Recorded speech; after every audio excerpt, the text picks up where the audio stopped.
The very word secrecy is repugnant in a free and open society. And we are, as a people, inherently and historically opposed to secret societies, to secret oaths, and to secret proceedings. We decided long ago that the dangers of excessive and unwarranted concealment of pertinent facts far outweighed the dangers which are cited to justify it. Hello, this is Dane Wigington with GeoEngineeringWatch.org radio for the week of October 17th, 2015. And this is Global Alert News, and it's truly hard to keep up with what's happening around the globe. You can't keep up. There's just too much happening. Not that a lot of people want to know, but they're going to be faced with knowing soon enough. So hopefully some will start to look and figure out that reality is not what they're being told on mainstream media. This broadcast, for those that don't know, because many listen to this show on the internet, this broadcast goes out on Saturday mornings, live broadcast on KQMS to Northern California. Covers a lot of people listening there that would not otherwise hear this program online, which is a lot of other people listening there. So trying to cover a lot of data that those listening on the live broadcast might not hear otherwise. And this week, again, I want to cover a number of issues and try to connect dots that mainstream media is not telling us. The mainstream media is not telling us much of anything, are they? Well, we have, again, about 30-plus countries around the globe descending into chaos right now. We have a climate system that's literally disintegrating, being fueled by climate engineering that's completely out of control. On that note, and I'll cover a few excerpts from this in a few moments, I just posted yesterday a 750-page congressional report from 1978 covering the national and global weather modification programs that our country is engaged in cooperation with many dozens of countries around the globe, even countries that are normally considered adversarial to U.S. interests, like the Soviet Union, and all the ramifications that go with hampering with the climate on a global scale. This is a congressional document for all those who still are trying to convince themselves that climate modification is not real and not going on, and who are listening to, for example, our local record Searchlight, whose job it is apparently to marginalize or try to hide these climate modification programs, who didn't even cover a massive event, a big event with 1,000 in attendance in Reading, people from all over the country, to cover the climate engineering issue, again, which we've just produced another 750-page congressional document on, hard science, geoengineering, climate engineering, but we have local media, and the Searchlight is a great example, the record Searchlight, that they have taken it upon themselves to decide what the community is told and what they're not told. So even an event that has former government scientists, former defense industry people, an attorney, we have an engineer or a CEO from one of the top worldwide engineering and consulting firms. They're speaking, many experts, no coverage whatsoever. Why? Because the editor at the Searchlight, Silas Lyons, has taken it upon himself to decide what the community is told and the community is not told. So I would ask anybody listening in this community who wants to see real proof as to the ongoing global climate modification programs, go to GeoEngineeringWatch.org, look under the recent column, and examine the 750-page congressional document that covers this issue, including items like total immunity from liability for all those involved in the programs, which countries were involved, the biological implications, the societal implications. This is real. I'll get to this document in a few moments. In the meantime, again, around the globe and around the world, or around the country and around the world, the weather chaos continues. And how could it not continue when we have countries around the globe, most especially our own country, throwing everything they have at climate modification? Without our knowledge, without our consent, completely toxic, we're all breathing it, the tests prove it, there's no theory about this. So we have that kind of aggression going on against our own population. We have in the Middle East lots of aggression going on and lots of lies going on about what's really happening and why. And I'm going to get to these questions in a moment. Why is our country forming, funding, and arming terrorist groups in other countries. Why is that going on? And why is our media lying to us about what's really going on? And when Russia begins to bomb these terrorist groups, then Russia is, of course, demonized, because these terrorist groups are designed to topple other governments that are not friendly to U.S. interests. And what does that mean, not friendly to U.S. interest? It means they're not willing to allow their resources to benefit the Western power structure or the U.S. government.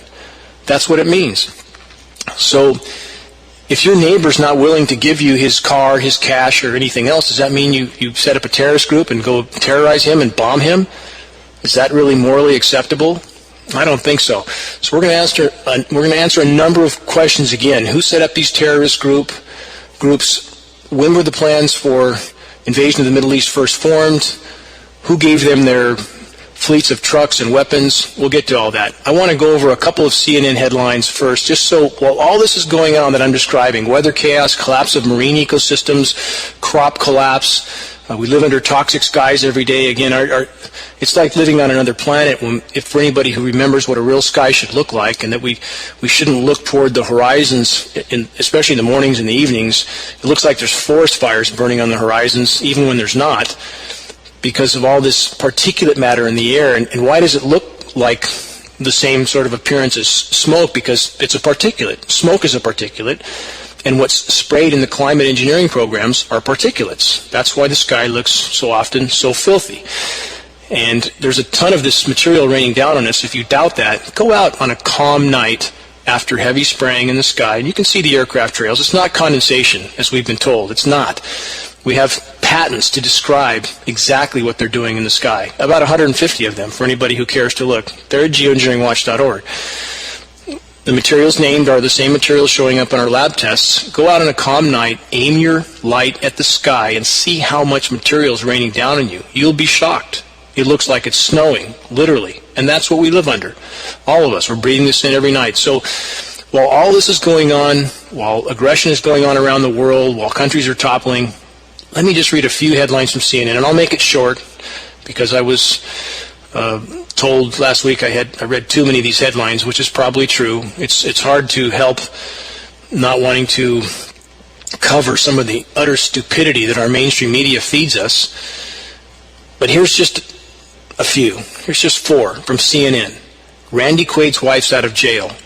Who cares? Welcome to the world of urban golf. Does that really matter? X-rated sounds at Target. That's a headline with a question mark. And here's another headline from CNN. Odom spent $75,000 at a brothel. Do we really need to know that? So we don't get coverage of things we should know. For example, exactly how devastating and deadly the Western engineered drought has become. And whatever motive a person wants to decide is behind the climate engineering and the effect it's causing, whatever you want to decide the motive is, the fact that climate engineering is creating drought can't be argued. The science is there. Search geoengineering creates drought. Search it. Look. And look at the science.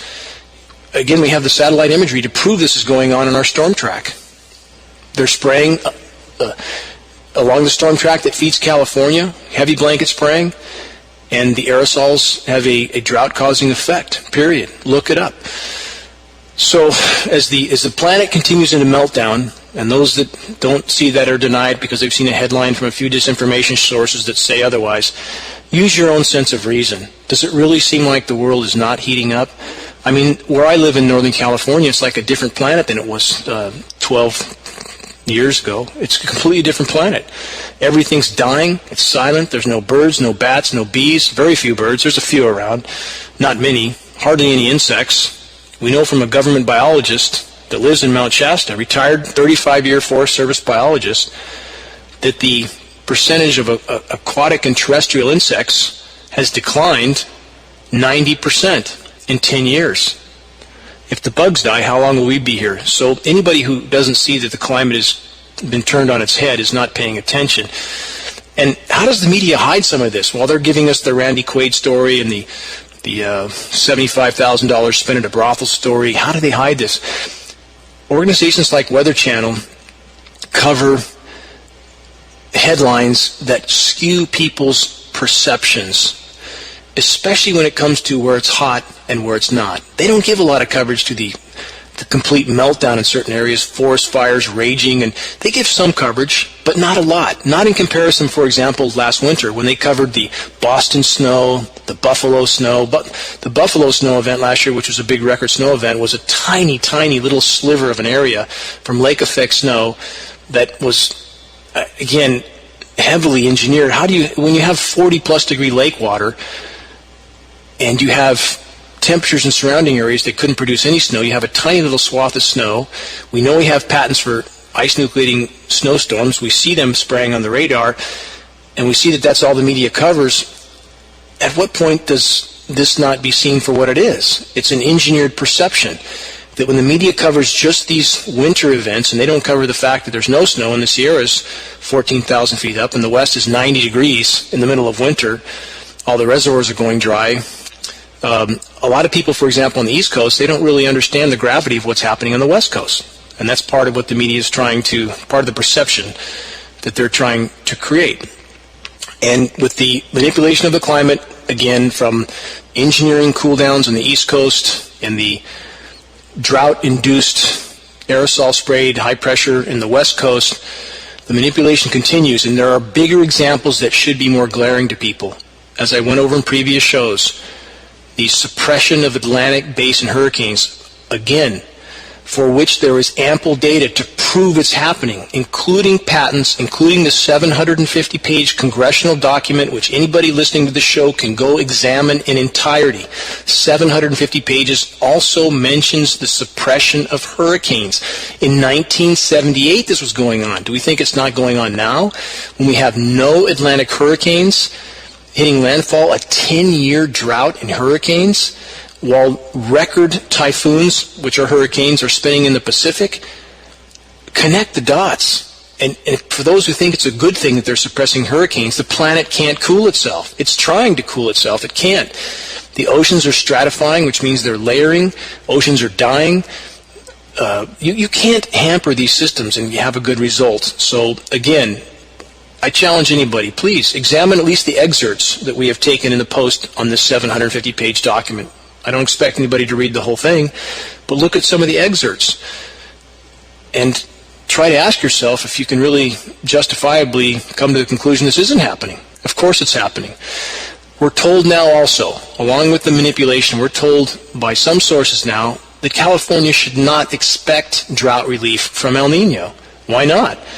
From one of the strongest El Ninos, or really statistically the strongest El Nino ever, they already know that we're not going to have drought relief, really significant drought relief from this. How do they know that?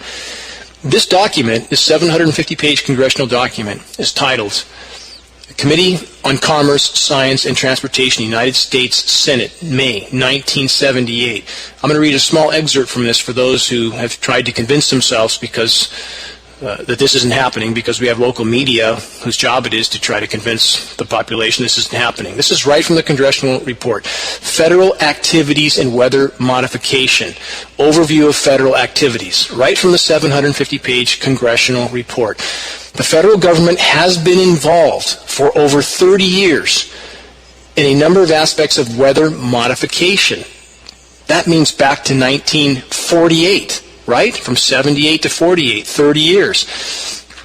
Actually, the report goes on to say 47. Through activities of both the Congress and the executive branch, both involved in weather modification nationally for 30 years from 1978. The report continues. Since 1974, weather modification bills pertaining to research support operations, policy study regulations, liabilities, activity, reporting, establishment of panels and committees, and international concerns have been introduced in the Congress since 1947. And we're told it doesn't happen. And we're told by our local newspaper editor, Silas Lyons, that this is all nonsense.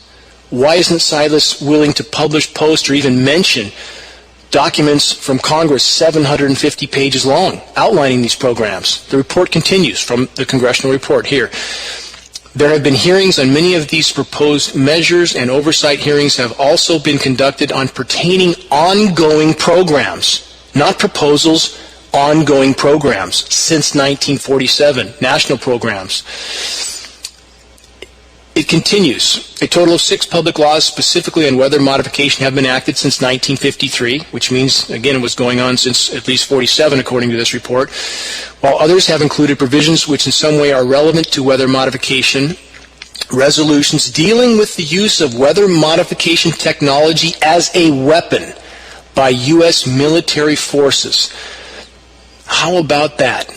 Weather as a weapon. Exactly what we've said the entire time, proven in this 750-page congressional document. This is what we have going on that our media tells us absolutely nothing about. This document goes on to talk about societal implications, global implications, biological implications. It is a massive document, absolutely massive. I challenge anybody to at least look at the excerpts on this document, about 20 of them, posted at geoengineeringwatch.org under recent. Now, what happens when an EPA whistleblower today, right now, tries to bring to light that there's a contamination from this ongoing climate modification insanity? What happens? I'll tell you exactly what happens because I spent time on the phone with an EPA ongoing whistleblower right now and attorneys from our anti-geoengineering legal team.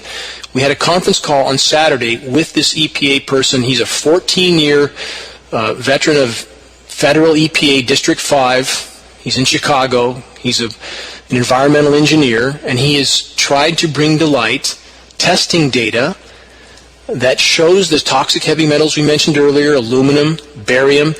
These metals are showing up. He has connected these metals to the climate engineering program.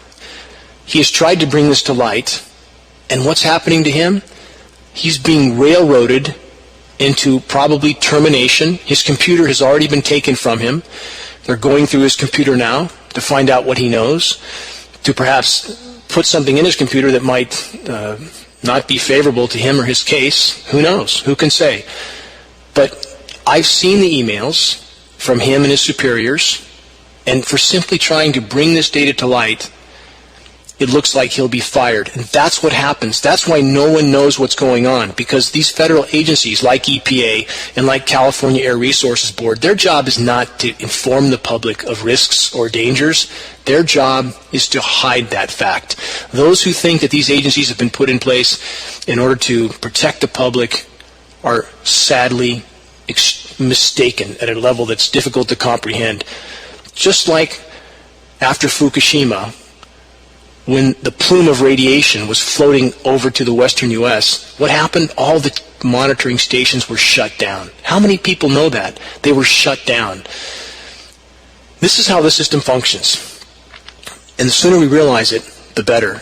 And again, back to the media that will not inform the public, all part of the system. Everybody knows who's paying them.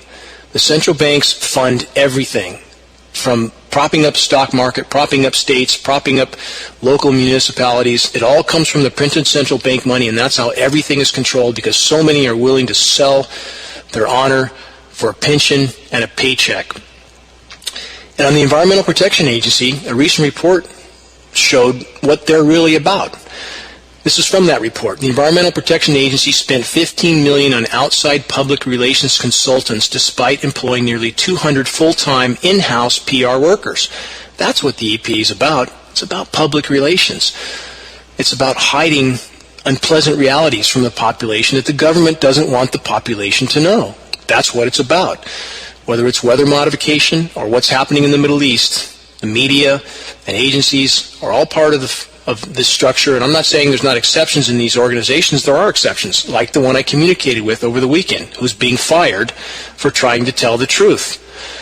It happens to journalists as well. Does anybody remember Gary Webb? Journalist Gary Webb, who reported on the fact that our government was selling drugs? Does anybody remember him? Well, he's dead now.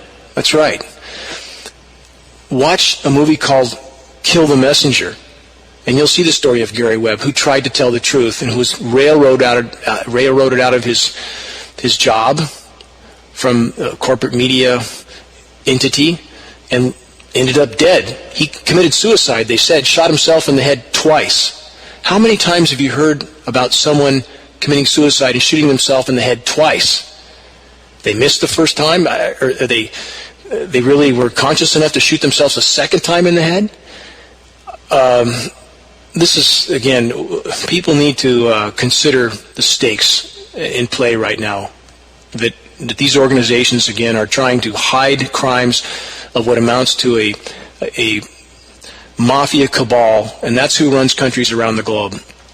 So the EPA, again, spending many millions of dollars on PR, and that's what the EPA is really about. Let's move on now to Canada.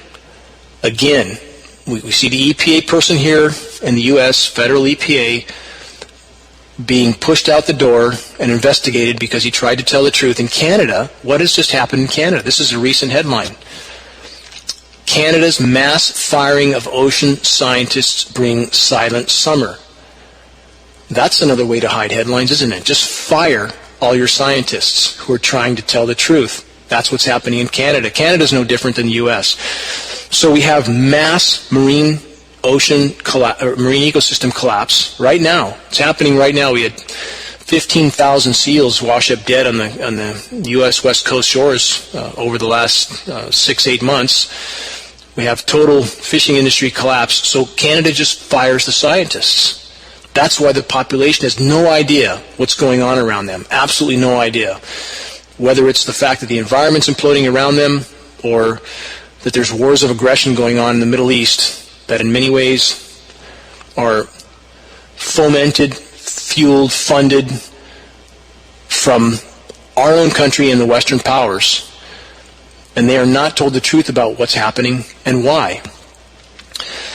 So let's give a few key examples to that. Instead of generalities, let's give some key examples. Let's talk about John Bolton. For anybody who doesn't know who John Bolton was, he's on Fox News all the time. He has a really thick mustache. He's a very aggressive individual, and he has quite a shaded past. He's a former Secretary of State, I believe from 2001 to 2004, in that range. Let's go to what's happening in the Middle East, because we know the resources are imploding here. We know that our economy runs on oil, and we're told everything that the U.S. is doing in the Middle East is about freedom and democracy. But what's it really about? And what's John Bolton, the former Secretary of State, say about that? Here's a direct quote from John Bolton. The critical oil and natural gas producing region that we fought so many wars for was to protect our economy from the adverse impact of losing that supply of oil or having it available only at a very high price. That's from John Bolton. That's what the Middle East conflicts are really about. What else has John Bolton been involved with? He was part of the effort to train death squads in Central America to protect, quote, U.S. interests. Death squads that would kill any union leaders, anyone who tried to oppose the advancement of U.S. corporations like Dole Fruit, for example. And this is what this U.S. official is about. Search John Bolton to see what he's really about. Same with Haiti, when Aristide was toppled in Haiti. Here's a statement from the former Attorney General, for Haiti. He says, perhaps Bolton can explain to members of the Senate when they reconvene why he would place more weapons in the hands of thugs and murderers whose police work is composed largely of executing peaceful demonstrators who are demanding the return of a democratically elected leader, Aristide, who was taken out by the same sort of tactics I just mentioned. I'm trying to paint a picture here that shows the effort that has been gone to at every level to try to hide threats to the population. Again, with the EPA situations I just mentioned, and to try to, by any means necessary, topple anyone who opposes the agenda of the power structure. And our military is unfortunately used as a tool for the power structure.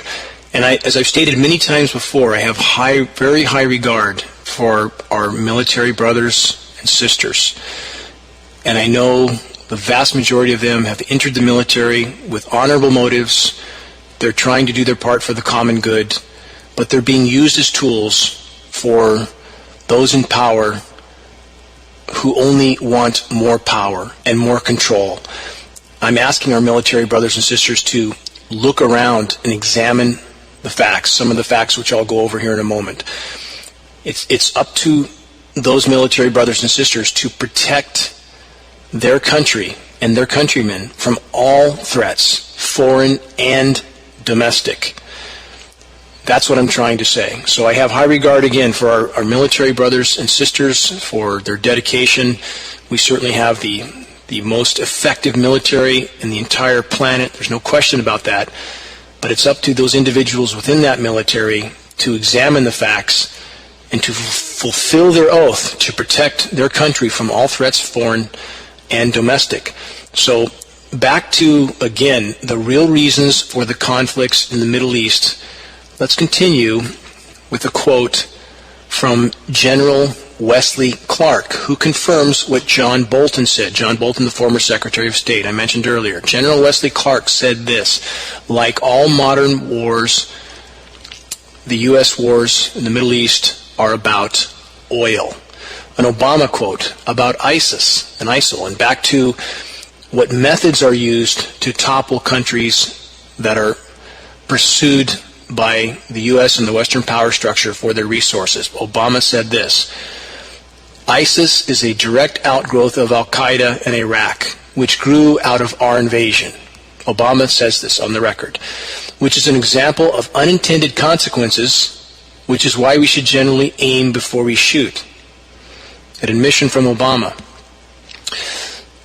So, what did the U.S. do to put, quote-unquote, trained Syrian rebels, which are simply terrorists? They're trying to topple the legitimate government of Syria. Whatever we think of Assad, and I know Assad is no saint, but it's still the legitimate government of that country, and it's not our privilege to topple that. So the U.S. has spent, and I don't think Fox or CNN or MSNBC covered this.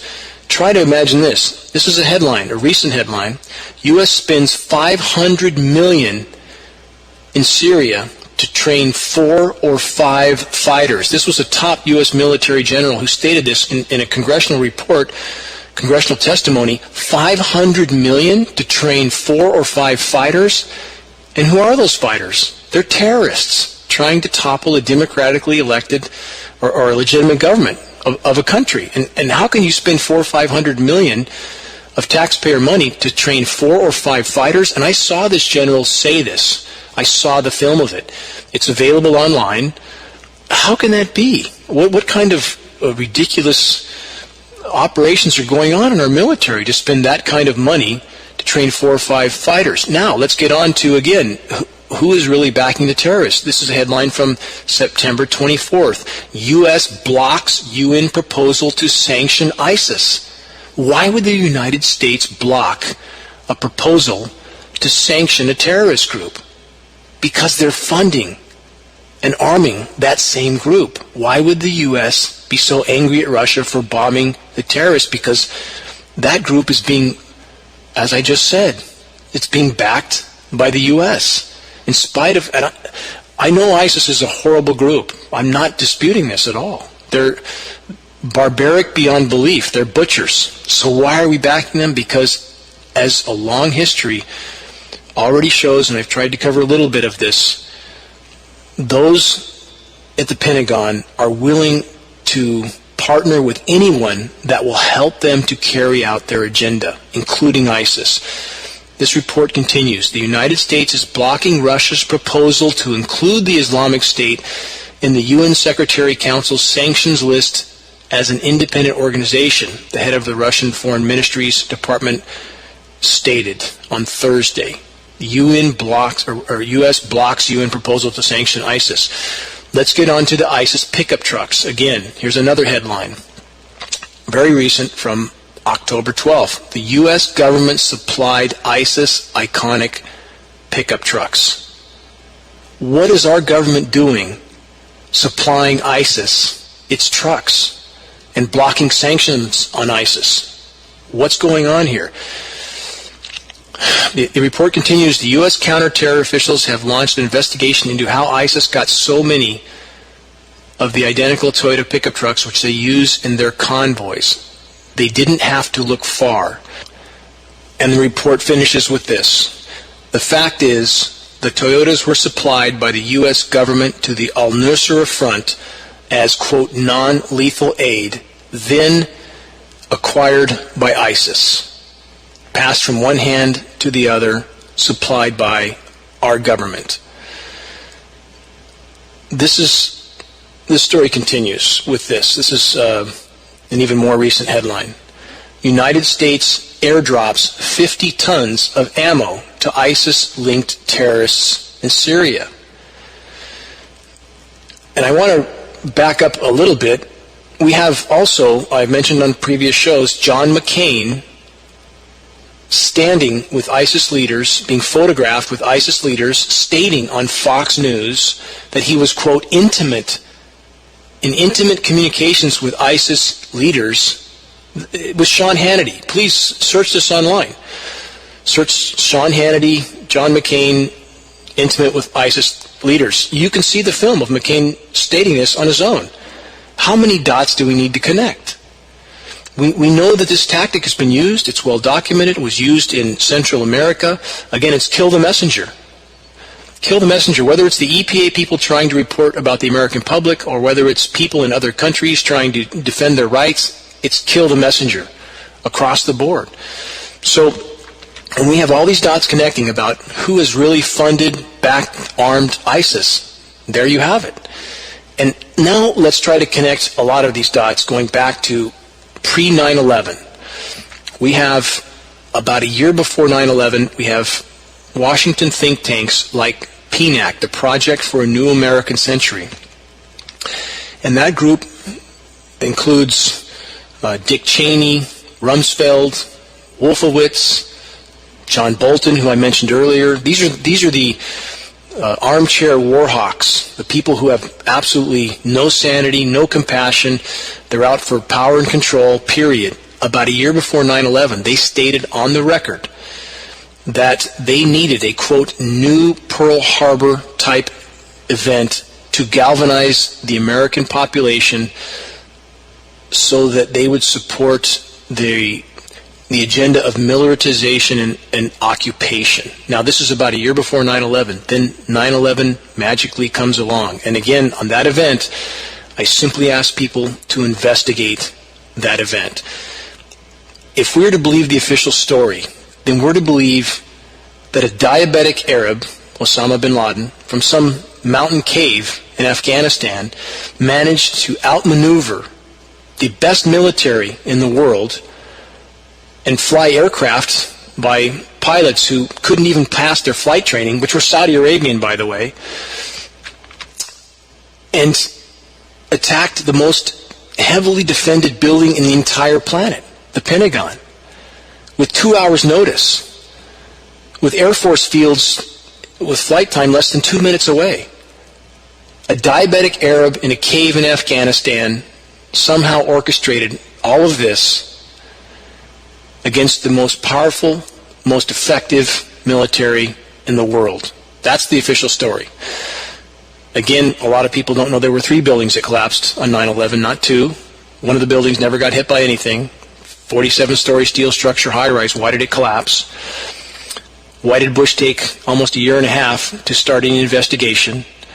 Why was all the wreckage from 9/11 immediately shipped to China to be melted down with no investigation whatsoever, with buildings that were designed, the Twin Towers were designed to be able to sustain multiple airliner impacts from a 707 fully loaded with fuel.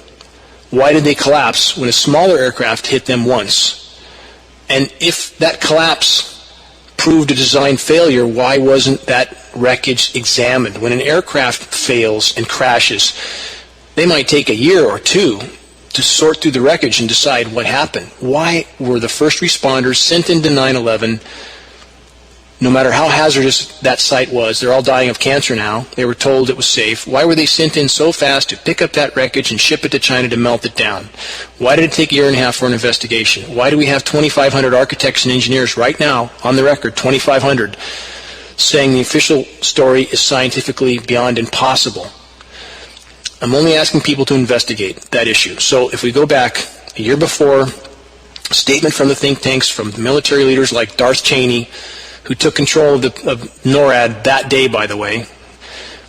We have these people saying they needed an event like 9/11. 9/11 happens, and then 1 week after 9/11, the event that they stated a year before that they needed to have happen, what do we have General Wesley Clark telling us? Wesley Clark, the Supreme Commander of NATO, regarding the U.S. decision to invade Iraq and topple other Middle East nations, what did he say? Here's Wesley Clark in an interview, direct quote. General Clark says, well, anyway, you know history doesn't repeat itself exactly twice. What I did warn about when I testified in front of Congress in 2002, I said this: if you want to worry about a state, it shouldn't be Iraq, it should be Iran. Again, not Iraq, it should be Iran. But this government, our administration, wanted to worry about Iraq and not Iran, the exact opposite. Clark continues, I knew why because I had been through the Pentagon right after 9/11. About 10 days after 9/11, when I went through the Pentagon, I saw Secretary Rumsfeld and Deputy Secretary Wolfowitz. Again, Rumsfeld, Wolfowitz, Cheney, all part of the PNAC group, Project for a New American Century. A year before 9/11, stated on the record they needed a Pearl Harbor type-like event in order to carry out their agenda of militarization and occupation. Remember that. Those people are involved. So Clark continues, I went downstairs to say hello to some of the people on the joint staff who used to work for me, and one of the generals called me in. He said, sir, you've got to come in and talk to me a second. I said, well, you're too busy. He said, no. He says, we've made the decision. We're going to war with Iraq. This was on or about the 20th of September, Clark states. Clark continues, I said, we're going to war with Iraq? Question mark. Why? Question mark again. He said, I don't know. He said, I guess they don't know, meaning our military, what else to do. So I said, that's Clark, well, did they find some information connecting Saddam with Al-Qaeda? He said, no. He says there's nothing new that way. They just made the decision to go to war with Iraq. He continues, I guess it's like we don't know what to do about terrorists, but we've got a good military and we can take down governments. I guess if the only tool you have is a hammer, every problem has to look like a nail. And this is the final statement from Clark. Clark continues, so I came back to see him a few weeks later, and by that time we were bombing in Afghanistan. I said, are we still going to war with Iraq? And he said, oh, it's worse than that. He reached over, and again, this is the general who used to work for Clark. He reached over on his desk, he picked up a piece of paper, and he said, quote, I just got this down from upstairs, which means the Secretary of Defense's office, Donald Rumsfeld. And the general continues, today, this is a memo that describes how we're going to take out 7 countries in 5 years, starting with Iraq, then Syria, Lebanon, Libya, Somalia, Sudan, and finishing off with Iran. Think about that. This was planned. The whole chain of events, everything we see happening, the toppling of all these countries was planned, and General Wesley Clark is admitting it, that immediately after 9/11, these plans were already in place. They were already in place. The American population needs to wake up. Our brothers and sisters in the military need to wake up. How many of them are going to be maimed and killed in these wars for simply more power and control? That's what it's about. That's exactly what it's about. And we need our population and our military to wake up. And we have General Wesley Clark stating on the record, these plans were all in place immediately after 9/11. They were in place before 9/11. The data indicates this. So this is what we have happening. Now, the El Salvador option is a term used to describe the kind of death squads that I mentioned earlier that were created in Central America to try to protect U.S. interests, if you will, corporate interests and so forth. So here's a recent headline: Syria, the U.S. and the El Salvador option. Again, the El Salvador option. This is the death squads I mentioned. So this is by Rob Prince and Ibrahim Kazaroni. The most recent news reports are alarming. A curious person asking about the situation in Syria would get the following predictable reply. Syria is on the verge of civil war. It is run by a ruthless leader that violates human rights on a biblical scale and needs to be removed so that the peace-loving Syrian people can live in harmony and tranquility. And it appears the only way to achieve this goal is through yet another NATO-led military humanitarian intervention under the auspices of the United States. Look at the model here. Whether we're talking about, we could be talking about weather warfare, weather modification, or the arming of terrorists to topple governments. The model is the same. So when we have, for example, in certain countries that have been hit by natural disasters like the cyclone that ripped through the Philippines in 2014, Cyclone Haiyan, that very unexplainably strengthened before it hit the Philippines, which is backwards. Usually when a cyclone starts to hit land, it weakens, not strengthens. It tears apart the Philippines. We know we have patents for hurricane modification. So we have a destructive event that then the U.S. military moves in under humanitarian pretexts and starts setting up military bases. That's exactly what happened there. Now let's move back to Syria again. I'm saying this model fits in both cases. So now we have ISIS terrorists who have been armed and turned loose in Syria to create havoc and chaos. And now we have the model that the U.S. military has to move in under, quote, humanitarian pretext and topple that government. We have this model happening again and again. I've mentioned in previous shows that all the sub-Saharan African countries that were droughted out and then allowed U.S. occupation. We have all the Middle Eastern countries that were planned to be toppled. Within a week after 9/11, all had weather warfare first. They were all subjected to record-breaking drought. Syria is one of those countries. Record-shattering drought, which destabilizes any society when there's not enough water. And then the terrorists are turned loose, and the attempt is to topple the government. And this goes back to, it's a basic model that's being used with certain components, and the goal is, again, to try to have, quote, full spectrum dominance. And that's a stated goal of the U.S. military power structure. Full spectrum dominance, to control everything and everyone. This report continues. It's a historical fact that to protect those strategically declared interests, the United States will partner with anyone from Netanyahu to Erdogan in Turkey to Saudi Arabia's King Abdullah to Hosni Mubarak in Egypt, to Osama bin Laden when it serves U.S. purposes. Because I want to remind everyone, Osama bin Laden was first trained, armed, and turned loose by the CIA in Afghanistan. We have to remember the roots. Where did all these people come from originally? Same with Saddam Hussein, armed by the U.S. military with even some of the biological weapons he used on innocent populations in the late 80s. Let's remember the history. So this report continues that the U.S. will partner with any of these people if it serves their, quote, interests. Continuing with the report. Over the years since World War II, the United States has repeatedly engaged in the destabilization of unwanted regimes through various means: economic boycotts, bribes, CIA clandestine operations, infiltrating foreign militaries. All this is done to change regimes that oppose the U.S. interests in one way or another. Why think that the basic paradigm has changed in the case of Syria? The goal remains the same, only the methodology has changed slightly. The overthrow of Syria's government is a premeditated U.S. plot which was instituted long before the outset of the Arab Spring, a concerted campaign to isolate, destabilize, and overthrow the government of Syria began as early as 2002. A year after General Wesley Clark, was informed of the Pentagon's plan to blitzkrieg through the Middle East, which I already mentioned, it was then that Secretary of State John Bolton, who I brought up earlier, added Syria to the growing axis, quote, axis of evil. John Bolton added Syria to the list of those countries that needed to be toppled in 2002. How obvious is this picture? Continuing with the report, it would later be revealed that Bolton's threats against Syria included covert funding and support for opposition groups, i.e. terrorists, inside of Syria, spanning both the Bush and the Obama administrations.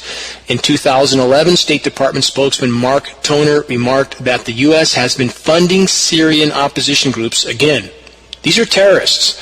This is ISIS. That's the kind of groups that are there in Syria since at least 2005. Also, we have to remember that we had opposition groups funded in Ukraine. Side note, John McCain was part of that as well. Lots of documentation on that. Chaos in Ukraine, chaos in Syria, funding of these groups that help topple the legitimate governments. The model is clear. A Washington Post report went on the record to say, to explain that the U.S. government, quote, organized training sessions for 5,000, quote, activists, which end up being terrorists, by the way, in different parts of the world. A session held in the Middle East gathered, quote, activists from Tunisia, Egypt, Syria, Lebanon, who returned to their countries with the aim of training their colleagues there. They then went back to and had a ripple effect. The ripple effect, of course, is the, quote, Arab Spring. And in Syria's case, the impetus for the current unrest threatening to unhinge the nation and invite foreign intervention. Again, the excuse for U.S. NATO occupation. So there we have a recorded chain of events that proves everything we see happening in the Middle East was planned, right down to the whole Arab Spring event, to start destabilizing populations and providing the premise for moving in with military intervention. Finishing with this report, once the appropriate arrangement is agreed upon, the process of supplying, quote, the freedom fighters with weapons, financial support, technical advisors, and clandestine operations begin. In this case, the U.S. is willing to call a freedom fighter anybody that will help with whatever agenda they're trying to carry out. Should our military brothers and sisters be used for this? Absolutely not. They're there to try to protect the interests of our country, not to topple governments in order to gain more power for those who crave that power. That's not the purpose of our military. So when we get down to those quote-unquote allies that a finger is never pointed at because they serve those in power in our country, let's focus on Saudi Arabia. Saudi Arabia, again, back to 9/11. What was the only jet that was allowed in the air after 9/11 when no one else could fly? 93 Saudi nationals were given a free, no questions asked flight back to Saudi Arabia. When the hijackers were from Saudi Arabia, we're told, and they fly almost 100 Saudi nationals back to Saudi Arabia with no interrogations, no interviews, no questions, no nothing. What the hell's going on here? And why aren't people asking questions about this? Saudi Arabia, which has closely coordinated with the U.S. Middle East policy aims for decades, is also very much involved with all of these destabilization efforts in the Middle East, because there's tribal disputes between Saudi Arabia and these other countries. It has also been confirmed that Saudi Arabia is shipping arms to foreign fighters and Syrian rebels, i.e. terrorists, operating out of Jordan. An Australian paper reports, quoting an Arab diplomat, that, quote, the Saudi military equipment is on its way to Jordan to arm the Free Syrian Army. It must be noted that Saudi Arabia in turn receives its weapons and a significant amount of military funding from the United States. So what kind of picture are we looking at here in summary? Again, it's just a giant global mafia criminal cabal. That's what we have. For Saudi Arabia to be an ally with the United States, for Saudi Arabia to not have a single finger pointed at it after 9/11, whatever happened on 9/11, again, can anybody explain why this group of 100 Saudi nationals, or 93, was given a plane ride back when no one else was allowed to fly, and that Saudi Arabia is now funneling arms into the, quote, Free Syrian Army, which is nothing more than terrorists trying to topple a legitimate government that was planned to be toppled all the way back to a week after 9/11, and 9/11, which apparently was exactly what certain people in our government, the most vicious war hawks of all, Cheney, Wolfowitz, Rumsfeld, that they stated they needed to have happen in order to give them the license to do exactly what is happening right now. All these dots connect. And now we have, and this is the ultimate travesty, the final headline for this report: United Nations farce, Saudi Arabia to head UN Human Rights Council. Think about that.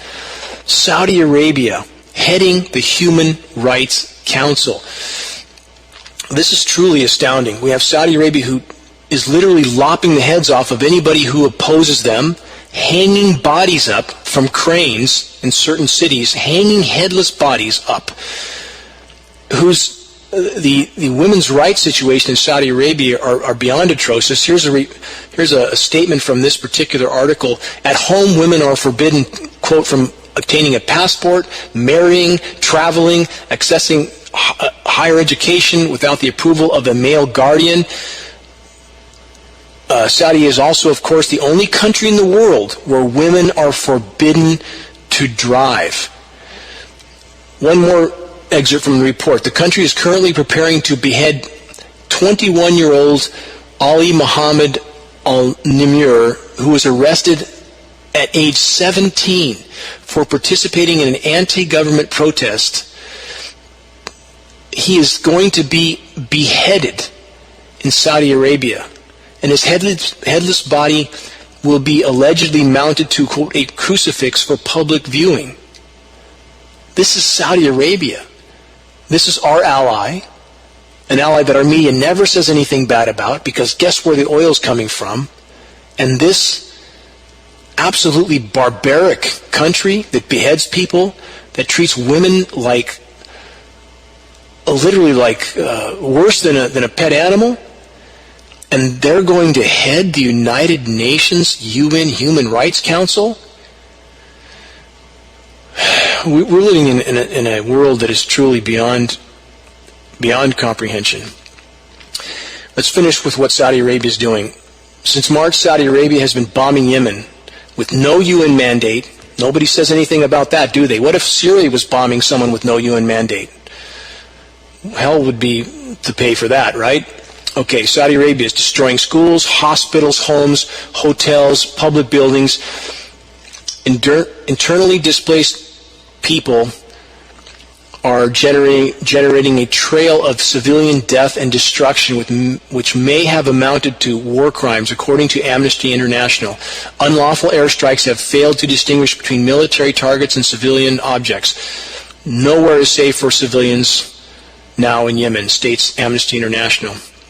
It is alleged that U.S.-supplied cluster bombs have also been used. 117 states have joined the convention to ban these lethal, indiscriminate munitions. But Saudi Arabia, of course, is not amongst them. U.S.-supplied cluster bombs used by Saudi Arabia. Media says nothing, because Saudi Arabia is our ally, because that's where the oil is coming from. To wrap up this episode of Global Alert News, the bottom line is this: our futures are being decided with events around the globe, from the global climate modification insanity occurring above our heads that our media is not telling us about, to the actual events happening in other countries, the reason for those events which our media is not telling us about. It's up to us, it's up to each and every one of us to find out what's going on, and not to accept headlines that are in so many cases completely false from special interests whose job it is to keep the public in the dark, so the public doesn't know what sort of dangers they're exposed to, so the public doesn't know exactly what kind of naked aggression is going on in other countries, by whom and for what purpose. It's up to us to find out what's really going on in the world, to look for independent information and to connect the dots to form a picture that's accurate of the world and of the challenges we face. That's our responsibility. It's not an option, it's an obligation. This is Dane Wigington with GeoEngineeringWatch.org News. Thank you.